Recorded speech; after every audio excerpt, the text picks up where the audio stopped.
आज के इस वीडियो में बेसिकली जो 4 मेजर एसेट क्लासेस है यानी real estate, gold and silver, equity mutual fund and direct equity, इन चारों एसेट क्लासेस से रिलेटेड बजट में क्या इंपॉर्टेंट अनाउंसमेंट आई है एंड उस अनाउंसमेंट का आपके टैक्सेशन पे एंड आपके रिटर्न्स पे क्या इंपैक्ट आएगा वो हम समझेंगे। So let's start with the first asset class that is real estate. So real estate में दो इंपॉर्टेंट अनाउंसमेंट हुई है। The first one is withdrawal of indexation benefit and the second one is long term capital gain tax 20% से कम करके 12.5% कर दिया गया। Now before we understand कि ये जो दोनों अनाउंसमेंट है उसका रियल एस्टेट के रिटर्न्स पे और टैक्स पे क्या डिफरेंस आएगा, लेकिन उसके पहले मोस्ट इंपॉर्टेंट जो बाकी के एसेट क्लासेस में भी काम में आएगा, ये समझते हैं कि इंडेक्सेशन बेनिफिट एक्चुअली होता क्या है and withdrawal of indexation benefit का क्या मतलब हुआ। सो बेसिकली इंडिया में अभी तक जो इंडेक्सेशन बेनिफिट दिया गया था उसको बहुत सिंपल टर्म्स में आपको समझाती हूँ। फॉर एग्जांपल 2015-16 फाइनेंशियल ईयर में आपने कोई एसेट एक्वायर की जिसकी आपकी कॉस्ट ऑफ एक्विजिशन थी 1 लाख रुपीज। 2024-25 में आप उसको सेल कर रहे हो एट द रेट ऑफ से 4 लाख रुपीज, ठीक है। अब लेमन लैंग्वेज में आपको प्रॉफिट हुआ 4 lakh minus 1 lakh that is 3 lakh, जिसके ऊपर आपको टैक्स लगेगा, राइट। बट ऐसा नहीं था। जब तक आपको इंडेक्सेशन बेनिफिट मिलता था तो जो इन्फ्लेशन हमारे यहाँ पे बढ़ता है, जो हम इन्फ्लेशन की दर की हमेशा बात करते हैं, उसका बेनिफिट इन्वेस्टर को दिया जाता था। सो इंडेक्सेशन में ये होता था कि आपने 2024-25 में बेचा है 4 लाख में एसेट को, तो आपकी अभी 2024-25 में इन्फ्लेशन को ध्यान में रखते हुए क्या कॉस्ट ऑफ एक्विजिशन होती उस एसेट की जो आपने 2015-16 में 1 लाख में एक्वायर किया था, वो कॉस्ट ऑफ एक्विजिशन निकाली जाती है और उसके बाद में उस selling price minus cost of acquisition price करके जो प्रॉफिट होता है उस पे टैक्स कैलकुलेट किया जाता है। सो अगर हम देखें 2015-16 में अगर 1 लाख में आपने लिया था तो इंडेक्सेशन बेनिफिट के बाद जब आप एक्चुअल कॉस्ट ऑफ एक्विजिशन 2024-25 में निकालोगे वो आएगी समवेयर अराउंड 1,42,000। तो आपका जो प्रॉफिट है, जो रिटर्न्स है, वो कम हो जाएगा और उसकी वजह से जो आपका टैक्स बन रहा है वो भी कम हो जाएगा। दिस वॉज इंडेक्सेशन बेनिफिट जो आज तक मिलता था। लेकिन और ये जो मेजर जो बड़े इन्वेस्टर्स होते हैं, एचएनआई इन्वेस्टर्स होते हैं जो म्यूचुअल फंड में, स्टॉक मार्केट में एंड प्रॉपर्टी में, इन सब चीजों में इन्वेस्ट करते हैं, तो ये जो स्पेशली म्यूचुअल फंड और प्रॉपर्टी, गोल्ड, इन सारी एसेट क्लासेस में ये जो इंडेक्सेशन बेनिफिट है ये बहुत ज्यादा इंपॉर्टेंस रखता था। ये बहुत ज्यादा रिटर्न्स को ऑप्टिमाइज करता था इन्वेस्टर्स के, जिसको अब इस साल से विड्रॉ कर लिया गया है। So this is one major thing. Second, जो long term capital gain tax है वो तो रियल एस्टेट में इनफैक्ट कम कर दिया गया है। जहां 20% लगता था आफ्टर इंडेक्सेशन, अब 12.5% है डायरेक्ट विदाउट इंडेक्सेशन। सो कैसे ये इंपैक्ट कर रहा है रिटर्न्स को वो एक एग्जांपल के थ्रू हम समझेंगे। सो आपकी स्क्रीन पर है केस 1। यहां पर आप ऊपर मैंने हेडिंग में भी लिख दिया बिफोर बजट जब long term capital gain tax था 20% विथ इंडेक्सेशन, और आफ्टर बजट जब long term capital gain tax है 12.5% विदाउट इंडेक्सेशन, राइट। तो प्रॉपर्टी बाय की गई 2010-11 में, 10 लाख रुपए की प्रॉपर्टी बाय की, राइट। अब इंडेक्स्ड प्राइस क्या हो गया? इंडेक्स्ड प्राइस के लिए सीआईआई वैल्यू ली जाती है, तो इंडेक्स्ड प्राइस क्या हो गया? 21,73,653 एंड अब आफ्टर बजट तो इंडेक्सेशन लगना नहीं है, तो सेलिंग प्राइस आज की डेट में 1 करोड़ है दोनों केसेस में। नाउ इंडेक्स प्राइस को कंसिडर करके जो प्रॉफिट निकल के आ रहा है वो आ रहा है 78.26 लाख का, वेयर इन अगर इंडेक्सेशन न देखा जाए तो 90 लाख का डायरेक्ट प्रॉफिट हो रहा है। जब इस पे long term capital gain tax में लगा रही हूँ at the rate of 20% and at the rate of 12.5%, तो जो सिनेरियो 2 है आफ्टर बजट वाला, जिसमें इंडेक्सेशन हटा लिया लेकिन लॉन्ग टर्म कैपिटल गेन्स को ओवरऑल कम कर दिया गया, उसमें इन्वेस्टर बेनिफिट में है। ये हो गया बहुत पुरानी प्रॉपर्टी, यानी 15 साल या उससे ज्यादा पुरानी प्रॉपर्टी के लिए, राइट। ये जो आपकी कैलकुलेशन है, ये जो रिटर्न्स है, कितने में आप बेच रहे हो, इस पे कितना ड्यूरेशन है, इन सारी चीजों पे बहुत ज्यादा वेरी करेगा। जब आप इसमें अपनी वैल्यूज डाल के देखोगे तो आप देखोगे काफी इंपैक्ट चेंज हो जाता है, काफी रिटर्न्स में डिफरेंस आ जाएगा। केस 2 में हम क्या कर रहे हैं, थोड़ी नई प्रॉपर्टी ले रहे हैं, यानी कि 2015-16 में प्रॉपर्टी बाय की गई at the rate of 50 lakh, जो सेलिंग प्राइस है वो 1 करोड़ है, तो इंडेक्स्ड प्राइस उसका अभी आ गया 71.45 लाख।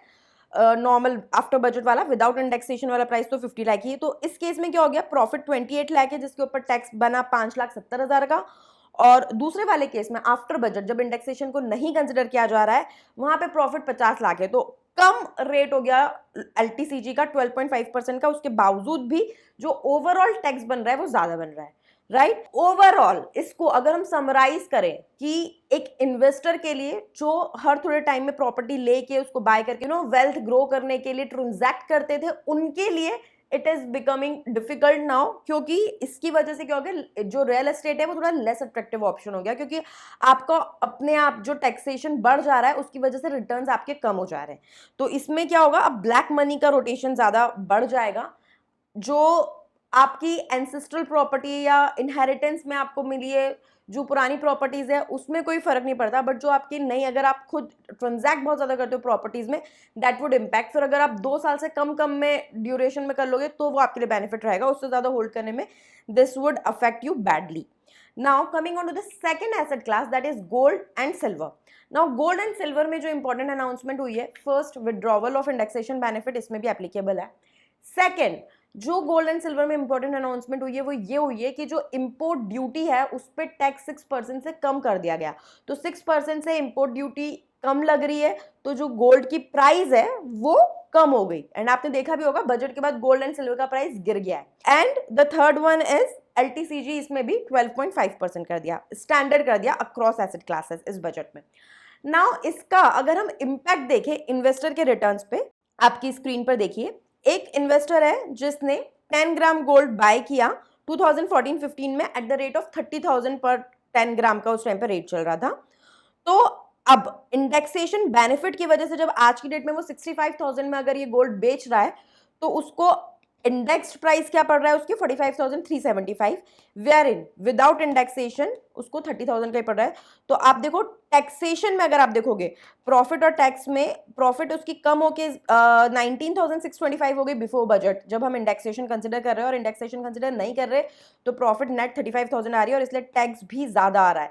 मतलब कि टैक्स रेट एलटीसीजी कम हो गया, 12.5% हो गया, पहले इट वॉज 20%, इसके बावजूद भी टैक्स बन के ज्यादा आ रहा है, 4,375 आ रहा है, जबकि पहले वाले केस में सिर्फ 3,925 आ रहा है। अब हम एक काम करते हैं, थोड़ा गैप कम कर देते हैं। अभी हमने 2014-15 वाला सिनेरियो लिया था, ऑलमोस्ट 10 साल पहले का। अभी हम देख लेते हैं 4-5 साल पहले, मतलब 2020-21 में अगर किसी ने गोल्ड परचेस किया एट द रेट ऑफ 50,000 पर 10 ग्राम, तो उसका क्या ट्रीटमेंट होगा। उस केस में भी इंडेक्सेशन के टाइम पे उसको जो टैक्स बन रहा था वो सिर्फ 940 रुपीज का बन रहा है, where in after this budget जो है जिसमें इंडेक्सेशन विड्रॉ कर लिया, उसमें उसका जो टैक्स है वो ऑलमोस्ट डबल बन रहा है, 1875 का। प्रॉफिट भी आप देख सकते हो ऑलमोस्ट 3 टाइम्स हो रहा है, 15,000 का प्रॉफिट उसको हो रहा है जब हम इंडेक्सेशन नहीं कंसिडर कर रहे हैं, और अगर इंडेक्सेशन कंसिडर कर रहे हैं तो प्रॉफिट इज 4,701। सो डेफिनेटली ये जो इंडेक्सेशन बेनिफिट विड्रॉ करा है, इसका जो इम्पैक्ट है वो नेगेटिव है, बट जो इंपोर्ट ड्यूटी कम करी है और जो रेट कम करा है उसकी वजह से एक ये भी बहुत ज्यादा लोगों में डिलेमा है कि क्या ये सही टाइम है जो हमें बहुत ज्यादा गोल्ड एक्यूमुलेट कर लेना चाहिए। तो देखिए बेसिकली हुआ क्या है कि इंडिया में डेफिनेटली क्योंकि इंपोर्ट ड्यूटी कम करी, गोल्ड का रेट कम हुआ है, बट इंटरनेशनल मार्केट में it's all same, right. Now अभी ये इंपोर्ट ड्यूटी कम कर दी गई है, तो एटलीस्ट इस एक साल के लिए तो ये फ्रीज हो गया है। नाउ जो गोल्ड के रेट है वो इंटरनेशनल मार्केट्स में definitely because many unrest is going on, तो थोड़ा सा इस टाइम पे गोल्ड की जो रेट्स है वो बढ़ जाते हैं, क्योंकि गोल्ड सबसे सिक्योर्ड फॉर्म ऑफ करेंसी माना जाता है, हेजिंग के लिए बहुत ज़्यादा यूज होता है। तो that is why it is expected कि गोल्ड के जो रेट्स है वो बढ़ेंगे। So it's good to invest in gold. Plus जो गोल्ड है वो हमेशा एक बहुत अच्छा हेज का काम करता है, तो अगर आपको बहुत अट्रैक्टिव रिटर्न्स ना भी मिले बट वो आपके ओवरऑल पोर्टफोलियो को हेजिंग बहुत अच्छे से देता है। सो गोल्ड का अलोकेशन एटलीस्ट 15% आपके पोर्टफोलियो में डेफिनेटली हमेशा होना चाहिए। रही बात की क्या ये सही टाइम है गोल्ड एंड सिल्वर बाय करने का, सिल्वर में इंडस्ट्रियल यूजेज बहुत ज्यादा है, डिपेंडेंसी बहुत ज्यादा है, तो उसमें जब भी कोई वॉर सिचुएशन या इस तरह की चीजें होती है तो बहुत ज्यादा फ्लक्चुएशंस होते हैं, but gold definitely is a safe haven investment, तो उसको आप एक्यूमुलेट पोर्टफोलियो में कर सकते हैं। And this is the time you can start accumulating gold. Now coming on to the third asset class which is equity mutual fund. Now equity mutual fund के case में very interestingly जो important announcement हुई है, again withdrawal of indexation benefit plus जो long term capital gain tax है वो बढ़ा दिया गया है। पहले 10% था, अब 12.5% कर दिया स्टैंडर्ड सारे एसेट क्लासेस के लिए। इसमें कम था, गोल्ड और प्रॉपर्टी में पहले ज्यादा था, कम हो गया है, इसमें कम था अब ज्यादा हो गया। अब across the asset classes it same 12.5%। Short term capital gain tax भी इसमें पहले था 15%, अब बढ़ के हो गया है 20%। दोनों ही केसेस में इसमें बढ़ गया है, प्लस इंडेक्सेशन बेनिफिट भी हटा लिया है। तो इसकी वजह से ये कहा जा रहा है कि म्यूचुअल फंड इंडस्ट्री बहुत ज्यादा बैडली इंपैक्ट होगी और म्यूचुअल फंड इन्वेस्टर्स के लिए ये बहुत ज्यादा बैड न्यूज है। कैसे ये रिटर्न्स को इंपैक्ट कर रहा है वो हम देखते हैं। सो बेसिकली अगर आपने 2018-19 में 1 लाख रुपीज इन्वेस्ट किए थे, आपको आज की डेट में आपने सेल करे 2.5 लाख रुपए में आपके म्यूचुअल फंड्स रिडीम करें आपने, तो आपको इंडेक्स्ड प्राइस इंडेक्सेशन बेनिफिट के साथ में आप देखोगे तो 12,000 का long term capital gain tax बन रहा था, और आफ्टर बजट जब इंडेक्सेशन हटा लिया और long term capital gain tax आपका भी बढ़ गया, तो डेफिनेटली आपका जो टैक्स है वो बढ़ी गया है, 18,750 हो गया है। अब इसमें जो short term capital gain tax वाला सिनेरियो है उसमें हम देख लेते हैं। तो उसमें भी आप देख सकते हो कि आपने 1 लाख इन्वेस्ट किया था एंड 1,10,000 में आप सेल कर रहे हो, तो उसमें भी आपका जो शॉर्ट टर्म कैपिटल गेन है वो भी 15% पहले था, आप 20% हो गया, तो उसमें भी आपको बढ़ ही गया है। तो डेफिनेटली इसमें आपको टैक्सेशन बढ़ गया है। At the and I would be telling you this strategy overall. अभी एक लास्ट सिनेरियो और देख लेते हैं डायरेक्ट इक्विटी का, ठीक है। डायरेक्ट इक्विटी में क्या इंपॉर्टेंट अनाउंसमेंट्स हुई है? So the first one is which is very important, जो रिबेट है, जो एग्जम्पशन लिमिट है प्रॉफिट्स की, वो पहले 1 लाख की होती थी, वो अब बढ़ के 1.25 लाख की कर दी है। बाकी वही है, long term capital gain tax और short term capital gain tax बढ़ा दिया है। लॉन्ग टर्म 10% से बढ़ा के 12.5% कर दिया और शॉर्ट टर्म 15% से बढ़ा के 20% कर दिया। कैसे ये रिबेट और ये आपको इम्पैक्ट करेगा बढ़ावा रेट? सो आपकी स्क्रीन पे चार्ट है। अगर 2019-20 में आपने 10 लाख इन्वेस्ट किया है और आप आज सेल कर रहे हो 20 लाख पे, ठीक है, इक्विटी, अब इसमें प्रॉफिट आपका हो रहा है 10 लाख का। रिबेट आपको पहले मिल रही थी बिफोर बजट 1 लाख की, तो यानी कि नेट प्रॉफिट आपका हो रहा था 9 लाख का, और इस 9 लाख पे आप 10% से टैक्स लगा रहे थे, तो 90,000 का आपका टैक्स बन रहा था। अब जो रिबेट है आपका आफ्टर बजट वो हो गया 1,25,000 का, तो नेट प्रॉफिट आपका हो गया 8,75,000। लेकिन इस पे जब आप long term capital gain tax लगा रहे हो एट द रेट ऑफ 12.5%, तो डेफिनेटली आपका टैक्स कंपोनेंट बढ़ गया है, विच इज 1,09,375। अब शॉर्ट टर्म कैपिटल गेन में कैसे ये काम करेगा?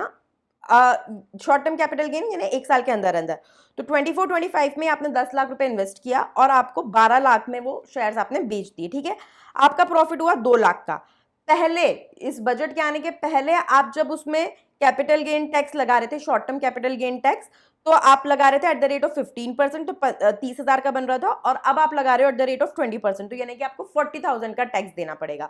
सो डेफिनेटली अब ये ओवरऑल वीडियो में आपने क्या देखा, B it property, real estate, B it gold silver, B it equity mutual fund, B it direct equity, जितने भी एसेट क्लासेस है जो अच्छे रिटर्न्स देती है over a period of time, उन सब में ये जो न्यू टैक्स रिजीम आई है, जो न्यू बजट आया है, उसके बाद में ओवरऑल टैक्स कंपोनेंट बढ़ गया है, एंड आपको डेफिनेटली वो नेगेटिवली इंपैक्ट करेगा आपके रिटर्न्स पे।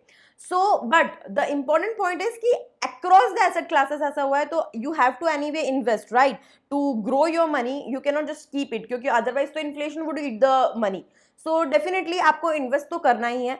सो इन्वेस्ट करते वक्त आपको जो सबसे इंपॉर्टेंट चीजें ध्यान में रखनी है वो ये रखनी है कि आपका रिस्क एपेटाइट क्या है, आपका गोल क्या है, आप कितने टाइम के लिए इन्वेस्ट कर रहे हो, और आपका फाइनेंशियल प्रोफाइल क्या है। ये सारी चीजें ध्यान में रखते हुए आपको अपना डाइवर्सिफिकेशन, जैसे पहले इंपॉर्टेंट था आज भी इंपॉर्टेंट है, गोल्ड जैसे पहले हेजिंग करता था आज भी हेजिंग करेगा, इक्विटी जैसे पहले सबसे अच्छे रिटर्न्स देता था आज भी देगा, रियल एस्टेट जैसे आपको बहुत अच्छे रिटर्न्स देता है एंड एक स्टेबिलिटी देता है वो आज भी देगा। सो वो सारी चीजें अभी भी होगी। So you definitely have to keep the diversification and आपको अपना पोर्टफोलियो अकॉर्डिंगली बनाना है। द गुड पार्ट इज कि जो ये स्टेप्स है, जो ये मूव्स है, जैसे कि इंडेक्सेशन बेनिफिट का विड्रॉवल या फिर जो आपका गोल्ड पे और सिल्वर पे इंपोर्ट ड्यूटी कम कर देना, सो ये क्या कर रहा है, इंडियन इकोनॉमी को और इंडियन इन्वेस्टमेंट मार्केट को एट पार लेके आ रहा है वर्ल्ड वाइड। क्योंकि अगर इंडेक्सेशन बेनिफिट की मैं बात करूं तो और किसी भी कंट्री में इंडेक्सेशन बेनिफिट एज सच नहीं मिलता इस तरीके से जो इन्फ्लेशन के लिए किया जाता है कि this is something which is happening in India only. तो इस तरह की जब ये चीजें विड्रॉ हुई है, definitely it is impacting us and it is obviously then hurting us also. But अगर हम ब्रॉडर पर्सपेक्टिव से देखें फॉर लॉन्गर टर्म, तो फिर ये इतना बुरा मूव भी नहीं है, and most importantly it is not in our hands. तो अभी हमारे लिए क्या बेस्ट स्ट्रेटेजी, हमें वो वर्कआउट करना है एंड डेफिनेटली अभी इट इज़ अ टाइम जब अगर आपको थोड़ा भी कंफ्यूजन है, you definitely approach some expert and then only design your portfolio. And अगर आप हमारी हेल्प चाहते हैं, definitely you can contact us also at 9821611667। I hope आपको ये वीडियो अच्छा लगा। अगर अच्छा लगा है प्लीज नीचे कमेंट करके बताइए, और आप किस तरह की वीडियोस और चाहते हैं वो भी नीचे कमेंट करके बताइए। Thank you so much.